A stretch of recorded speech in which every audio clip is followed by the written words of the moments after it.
Good evening and welcome to Indus Special. I'm Meshal Malik. While we receive information from countless sources every minute of every hour, there are also many pieces of information that never reach us. Behind every system of information dissemination are gatekeepers. These bodies, taking into consideration a multitude of factors, decide what information is to be released. On tonight's show, we discuss which determinants influence the information that becomes public and which does not. We also discuss the impact on society when only certain sides to a story are disclosed while others remain hidden. To explore this topic in detail, we welcome our guest to the show. Joining us tonight is Mr. Ulie Brueckner, who's an analyst, joining us from Berlin. We're also joined by Mr. Stuart McNish, who's a media expert and the host of Conversations That Matter. He's joining us from Vancouver. Thank you both for joining us. Mr. McNish, let me begin with you. Now, in this age of social media and countless sources of information out there, how powerful are gatekeepers today in the modern world?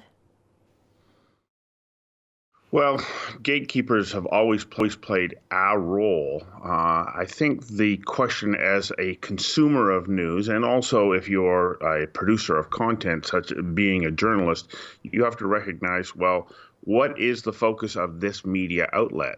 Why do I tune into them? What is their particular built-in bias? And that bias becomes the foundation by which anybody who is controlling the flow of information will start to regulate what does and doesn't get covered. If it does get covered, what kind of promotion is it going to get? And those gatekeepers have been in place for a long time. I can tell you that when I started my journalism career, I had wanted to do a piece about random acts of violence in a city like Vancouver, which doesn't experience many of them. What I found out didn't fit the narrative of the station that was trying to say, no, you need to be afraid at every turn. And my story, well, it didn't get squashed. It got pushed to the back of the lineup. And, that's going back more than 30 years. Right. So has it accelerated from there? I think it has. But as a consumer of news, I have to also be taking on the responsibility of saying, I'm not going to get all the story from just one outlet. Right.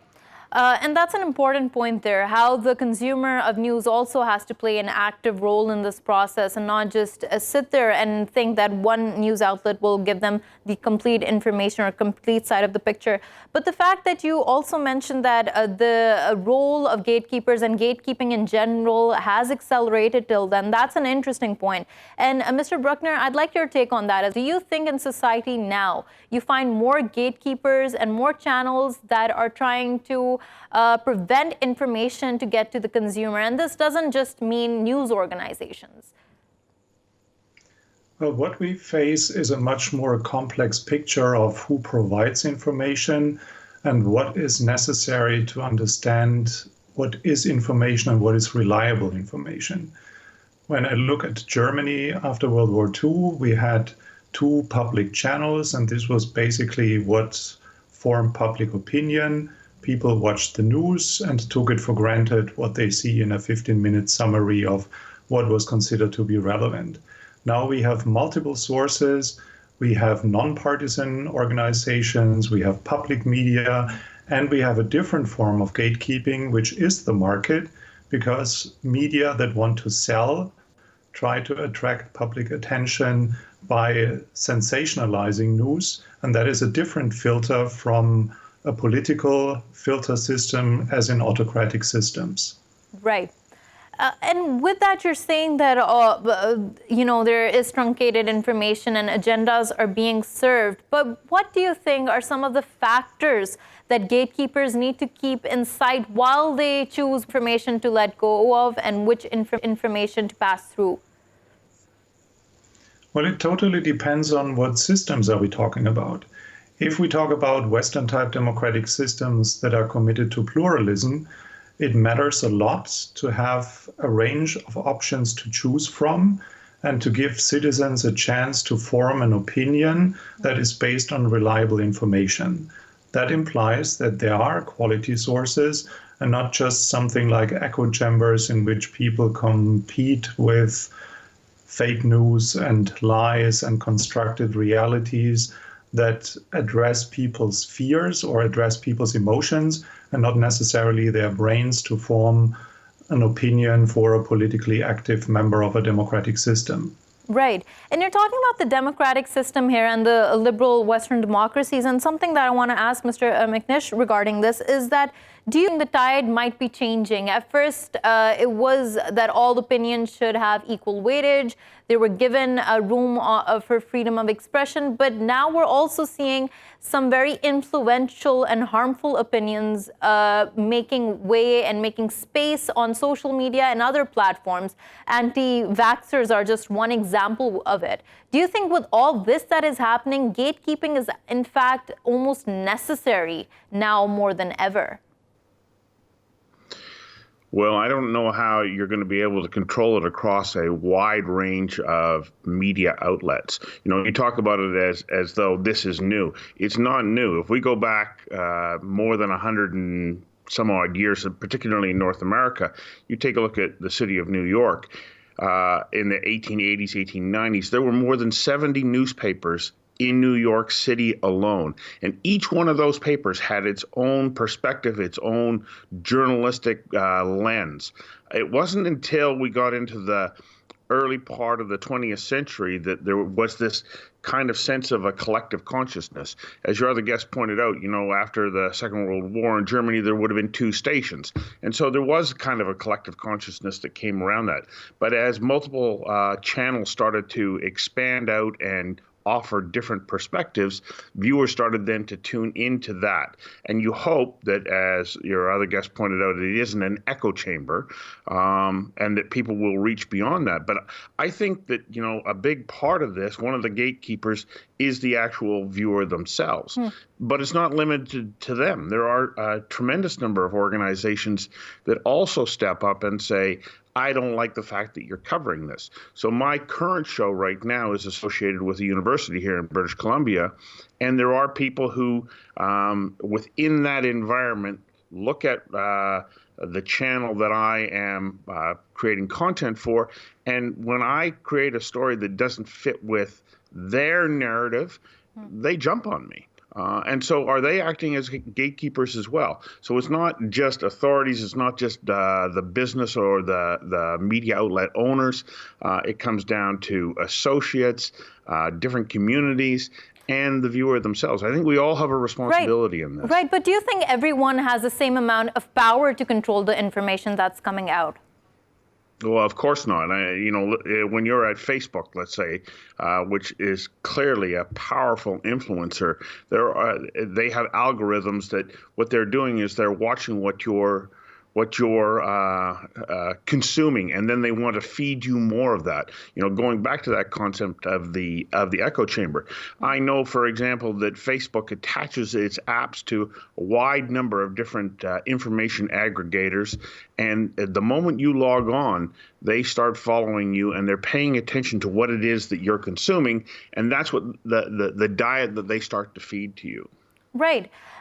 So those are really powerful gatekeepers. Right. And with that concept of gatekeeping and how it's working on social media, Mr. Brueckner, and there are a lot of complexities here that Mr.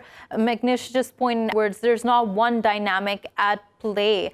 What do you think, when we're talking about all of this, what do you think the consumer needs to keep in mind? What's that important factor to keep in mind here? Well, I see a different quality in what a consumer has to keep in mind.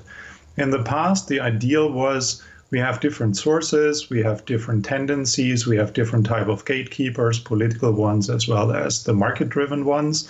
And then the well-informed consumer knows if I read a conservative paper, I have to look through the lens of this is a conservative mindset, and they try to make me think in a certain direction. And if I read a liberal one, it's the same way with a different tone. Now we are in a situation with big data in which algorithms know more about us than we know about ourselves. And they can feed us with selective information to make us think something that we consider to be the same way of forming an opinion as in the good old times when we had just to choose from different sources.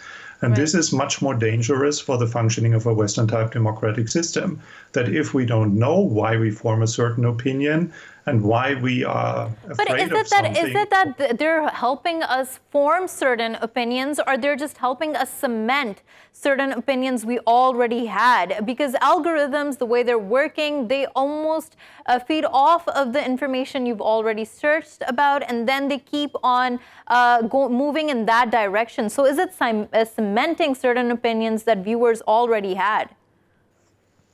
Well, it is a sophisticated form of manipulation, because we don't know why at a certain moment something that really affects us mentally or that makes us fear something manipulates our way of, let's vote for an extreme party because enough is enough. And if they know what the triggers are, they can feed us in a particular form and create a reality that makes us act in a different way compared with an alternative reality that could come from a different source. Right. And Mr. McNish, we know, and of course, this is something that many people acknowledge, that no form of knowledge is ever truly objective. There's always some sort of underlying bias with it. But as we're talking about manipulation, how much of the information out there, I mean, if, for example, a consumer does want to circumvent traditional media forms and get to the truth, how many hindrances do you think would be out there, or do you think it's possible still? Well, is it possible to get to the truth? You always have to be asking yourself, who is the storyteller here? What's their perspective? Where do they come from? What have the experiences of their lives been? You know, you mentioned earlier that do we tune in and does big data support or cement a belief? Well, I think that that's a dangerous place to be as an individual in life. I think that you have to constantly be asking yourself, is my understanding of how this situation is playing itself out accurate? Are there other sources of information that can give me a more complete picture? And so, yes, we have big data that's pushing us in that direction. And I think, as Mr. Brueckner pointed out, that can be a very dangerous thing, because it's trying to, as you say, consolidate what we already believe and then solidify that. Well, I'm not always convinced that that's the right way to go. I remember a number of years ago, I had an associate of mine who had moved here to Vancouver, which is a very liberal democracy. He came from Moldova. And he told me that one of the things that surprised him the most is that when he would talk to people, they would say, he would say, well, how do you know that? And they would say, well, I saw it on the news. And he would look at them incredulously saying, and you believe it? Right. And of course, there needs to be a pinch of salt to everything we hear. But tell us more about how this impacts our daily lives. Now, let's talk about how this impacts the person in their homes and on the streets, someone who might not think that they're impacted by all the conflict that's being shown on the news, something that's happening far away towards them, but how this manipulation impacts their daily lives. Individual thing, of course, and it's difficult to look inside the minds of every person who's consuming news. But the reality is that when you start to draw in a steady stream of information that, as you say, cements what you already believe, is very difficult for you then to start to see life through the eyes of another or from a different perspective. And you can be making decisions about your own life in a moment by moment and on a grander scale that are based on a faulty foundation. I think that is a dangerous thing, and I think that it's dangerous just to look to the news as being your source of information. I remember when I first started in journalism, this was a troubling question for me back then. How on earth can somebody read this story or watch this piece that I produced for television and actually make an informed decision? Because the story that I'm telling is based on my interpretation of what I'm viewing. Right. or experiencing. Right, and that's a very strong point there that you make there, Mr. Brueckner. While we're talking about all of this, one thing that I do want to touch upon, how power is being consolidated, especially in the media industry. For instance, if we take the United States as an example, 6 companies almost own 90% of the media organizations operating there. Now, when there's a monopoly of this sort, how do you think that's changing the dynamic of information dissemination? Well, monopolies are always bad, especially when the system is based on pluralism. But I think we also have another problem that comes with rising populism, because the idea of populists is to dismantle the power of independent institutions that produce truth, which is A, media, and B, academia. And what we see in the discourses of populists is that they criticize the media to an extent that people don't trust such institutions anymore. And if the trust is eroded in sources that we used to think are reliable, then the whole system doesn't work anymore. But are most of these media organizations that are also, their trust is being eroded and also partisan to many of these political parties out there?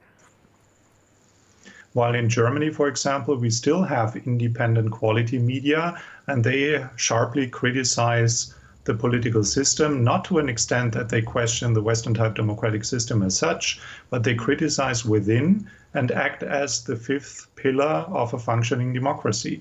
Right. And you mentioned academia here, and the interesting thing about it is that it was always seen to be research-driven and maybe independent of influences from other organizations. But while we're talking about how populist movements are on the rise, right-wing is on the rise, do you believe that it's that data in today's world is being produced, which is without political influence, or is that something that could be happening?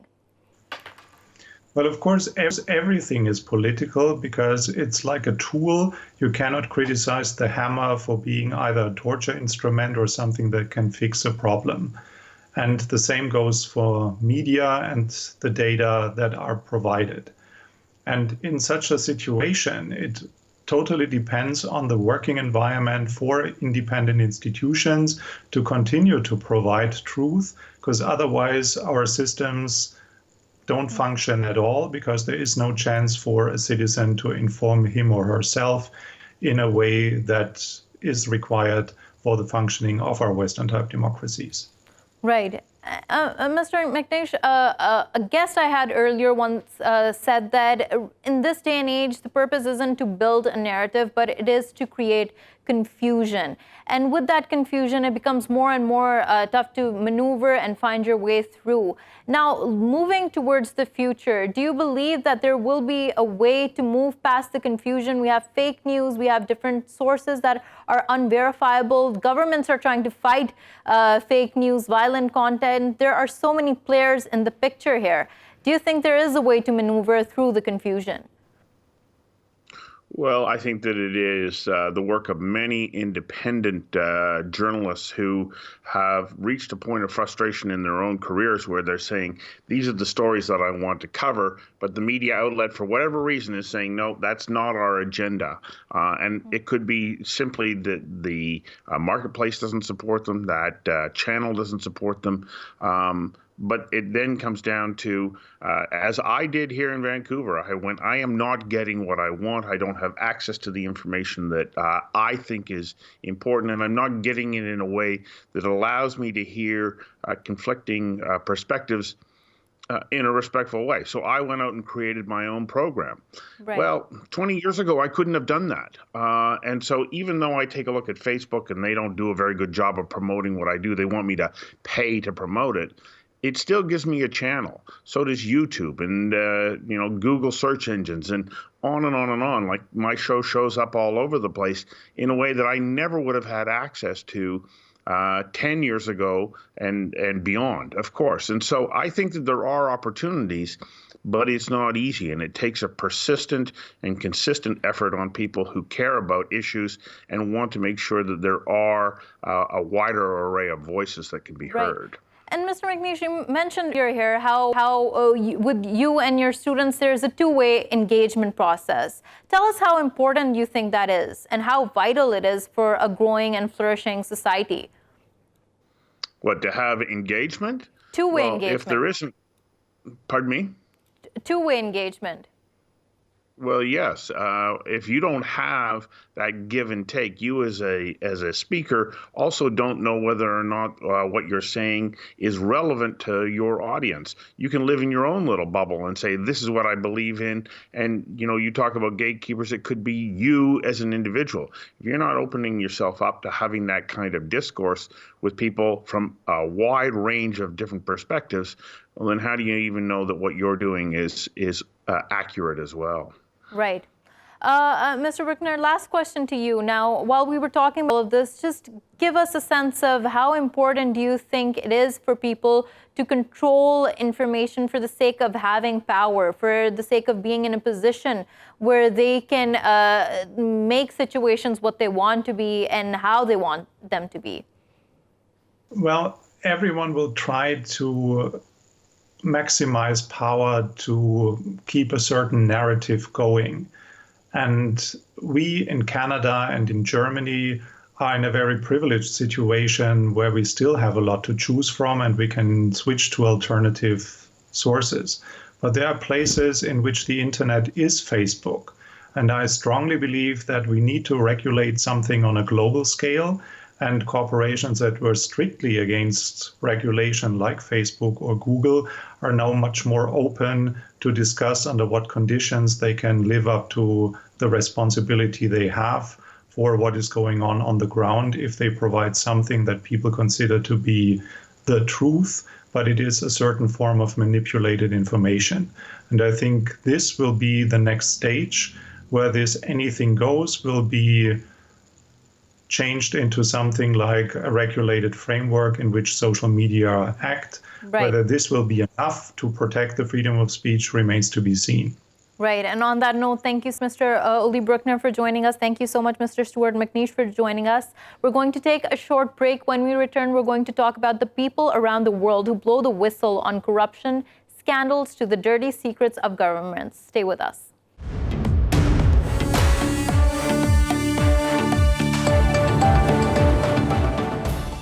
Welcome back to Indus Special. Earlier in the show, we talked about the systems that do not allow for information to pass on to the wider public. But there are some people that call out organizations and even governments for hiding vital information from the public. Amongst these whistleblowers are individuals such as Edward Snowden and Julian Assange, those who cause the world to stop and think. On tonight's show, we discuss what role and impact whistleblowers in fact have. We welcome to this discussion Mr. Ravi Srivastav, the man behind exposing the multi-million-dollar corruption in India's second largest oil refining company, joining us from Mumbai. We're also joined by Mr. Will Jordan, who's an investigative journalist. He's joining us from London. Thank you both for joining us. Now, Mr. Jordan, let me begin with you. Many people would say that whistleblowing isn't just important for letting people become aware of what's happening, but rather it's vital for democracies. What would your take be on that? I think it's absolutely clear that whistleblowers are essential for all the institutions of democracy to function adequately. We all know that human nature is such that even if you have strong institutions, the individuals that make up those institutions can be weakened by temptation, by financial gain, by all sorts of things, blackmail, bribery. And it takes the bravery of a whistleblower to stand up and say something bad is happening at huge risk to themselves often, in order for us to keep those institutions strong and to keep democratic societies democratic, stable, and healthy. Right. And it is, many would say, and following from what you're saying as well, it's essential for there to be accountability in a democracy. But do you think after the whistle has been blown on major issues, there is enough accountability if we pick up some of the most major cases in history? Often there isn't, and that's the hardest thing. Many whistleblowers are met with indifference and inaction. And often they face huge costs. They will many times be socially outcast. They will lose their jobs, their source of income. In some cases I've dealt with, they lose their marriages. People begin to completely abandon them because they're swimming against the tide, which is extremely hard to do. And in a case like that, the accountability by the authorities is often missing because these whistleblowers are exposing the things that these regulators should have been doing and haven't been doing, which leads to a reluctance for them to actually act on things. So the point of blowing the whistle is only stage one. There's then many, many stages of trying to ensure that that accountability is actually met, and often it isn't. Right. Mr. Ravi, going to you, following everything that we've discussed here, the risks and the consequences of blowing the whistle, and knowing that it might be for nothing if there isn't accountability at the end. Were these some of the issues you were confronted by? What were the risks that you were facing when you were in that position of a whistleblower? Meshal, what Will Jordan has talked about, he's a journalist, and he has talked about mostly about the West. The things in this part of the world, you can say the Asia, the Southeast Asia, are far more difficult because these countries, I will talk about India, which has been ranking on corruption from 71, now they are 81 worldwide in the corruption ranking.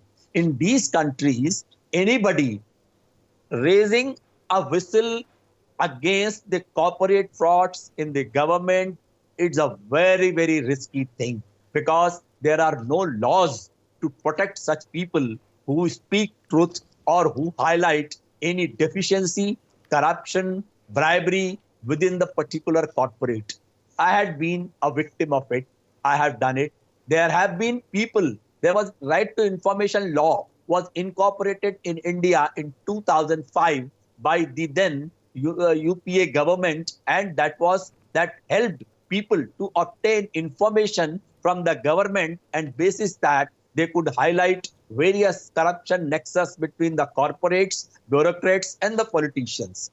I was one of them. There were many who have been killed for exposing the corruption in the government. I can name people. There was Satyendra Dubey, there was Manjunath Shanmugam, there was Mr. Shetty in Pune, and more than 12 or 13 people were killed for exposing corruption. I am lucky, I am a survivor. I had exposed a corruption scam of rupees 200 crore in that second largest oil company of India. And I suffered the consequences. And Mr. Ravi, take us through it, how it happened, how the case unfolded. Yeah, I'll take it. In India, there is a lot of corruption in oil adulteration. The petrol and diesel which you buy on the petrol pump is mostly adulterated with kerosene, solvent, or other cheaper substitutes, and the petrol pump people make a lot of money. The government came out with a scheme to put up a marker system, which is used in many European countries and Africa to check the adulteration. But the problem was these people gave the job to a private contractor who was threatening the petrol pump owners and making a lot of money. And in turn, he was sharing with the top people in the government echelon, in the hierarchy. To the Secretary Petroleum, to the Joint Secretary Petroleum, to the Minister of Petroleum, all these people were making money in that. We were told by our officers and the petrol pump owners that such and such a big card fraud is being played over there. We found out the information. Luckily, which I told you, the Right to Information Act came in vogue, and we got the information that we went to the CBI, the Central Bureau of Investigation of India. We made a complaint, and the hell broke loose. And Mr. Ravi, remember you've mentioned right, and telling us exactly what happened here. But before going out and revealing this information, like you mentioned yourself as well, there are no laws to protect citizens who want to blow the whistle on these issues. What motivated you to go and put your life at risk and put many other things at risk? Meshal, the point was that I was heading a collective. I was the head for the Officers Association a oil sector officers association in India, and it was my responsibility to protect my constituent officers as well as my dealer brethren who were operating in the oil sector. The fact is this, that motivated me that I should highlight this big scam and I should bring it to public, which I successfully did, which came out, and there were inquiry conducted. Those found guilty were ultimately brought to book. But the fact remained that during that interim period of 4 or 5 years, the government, the oil company, they crushed me completely. They implicated me into a false charge. They sacked me from the job. They punished even my wife, who was also working for the same corporation. They transferred her out of the town. All those kind of things they did to us to finish me off so that I don't raise my voice. But I had done it. Right. And to that, what I want to ask Mr. Jordan is that before Mr. Ravi told us about his story here, he mentioned that there is a contrast between what happens in Western and European spheres to what happens on this side, especially when it comes to the laws protecting those who are whistleblowers. But do you think that the laws, especially where you are right now, Europe in general, are that robust in protecting whistleblowers? They're not, in short, particularly in Europe and the UK. But where I am, there is very little whistleblower protection. Hence, there are very few whistleblowers. It's an unusual thing to do. It comes at vast risk, as we've understood. Here, at least, I think there is less risk of physical injury and death, but there is still the risk of losing your entire livelihood. If you look at the United States, there is at least a system where a whistleblower can stand to gain some of the money recovered from the crimes and the wrongdoing that they expose, which does generate a lot more whistleblowers. Right. But the protections can still be weak.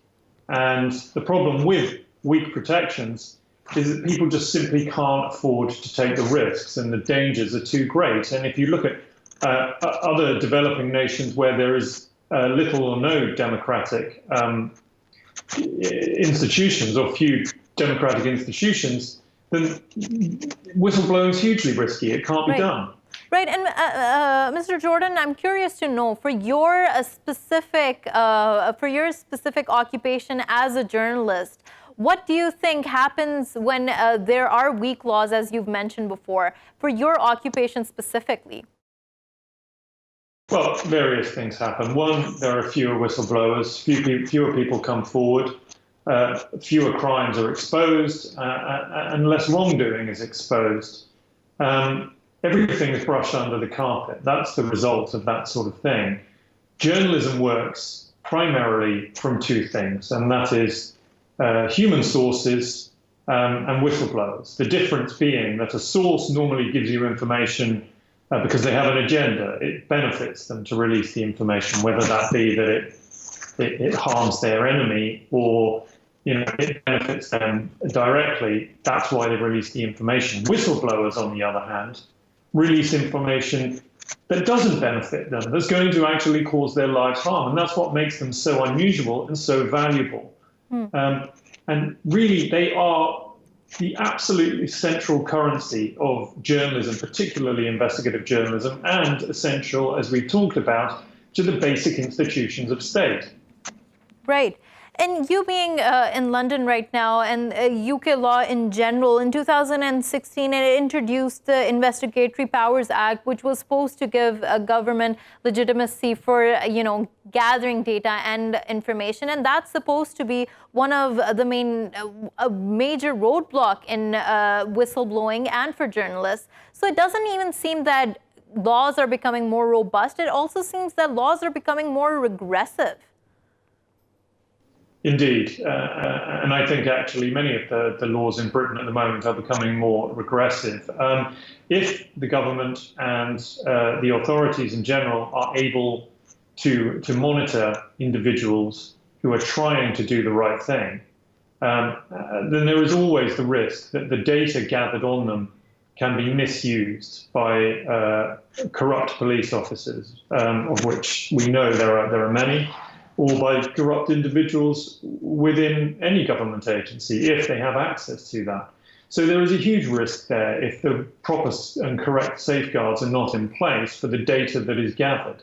And that is always the concern. We live in a time now where there's vast data gathered on individuals, and very little is known about how well that is safeguarded. And that brings us to one of the most famous whistleblowers, Edward Snowden, who raised all of those issues.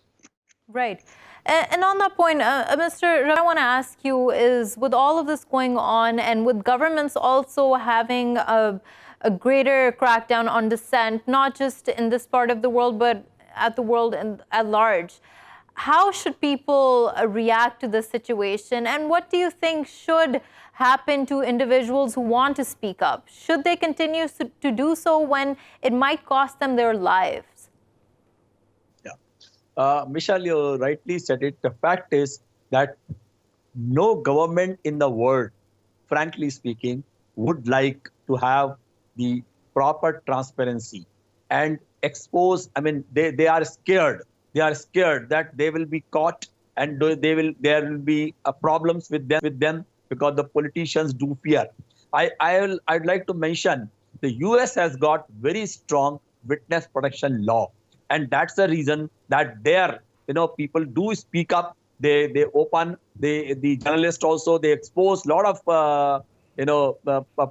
corruption cases and malpractices within the corporates and everywhere. But here in India and this part of the world in Asia, the things are totally different. There is a Whistle Protection Act which is pending with the government for last 14 years, and they do not have guts to pass that particular bill in the parliament and introduce it because they are scared, because this will open a Pandora box and a lot of people will stand up. Because I am a whistleblower, I know number of whistleblowers who have done it and who have paid the price for exposing the corruption in respective fields. There have been cases in Ranbaxy, in Sun Pharma, where whistleblowers have exposed large level of corruption in their organizations. And here also, such things will happen, but for the laws, people are scared and they don't open their mouth and suffer silently. And what's the problem? And what's the problem with that? What's the problem with that? Now, if governments get what they want people to maintain silence. What do you think? What happens to democracies? I'll tell you, Meshal, the fact is that this works as a well-oiled machinery. Where the politician who makes money via the bureaucrats who facilitate that from the respective oil companies, CEOs, CFOs, all these people who keep on greasing the palm of top politicians to get the laws twisted in their favor. So this is a well-oiled machinery, and if somebody becomes a spoke in that smooth running wheel, he is treated as a kind of an enemy of the state, and they try to finish him off. They ensure that he is removed from the system as fast as possible. Right. And Mr. Jordan, we're hearing what Ravi has to say here, but with all of this, don't you think in this age of social media, there being various platforms, a person doesn't even need to reveal their identity to blow the whistle on something? They can remain to be anonymous and still get the job done. Well, the core issue with that is around credibility. What credibility does an anonymous social media account have in raising the alarm? The point of journalism, the point of government agencies in places where whistleblowing protection exists are to assess the claims of the individual, to assess their credibility and be able to assign them a certain whistleblower status.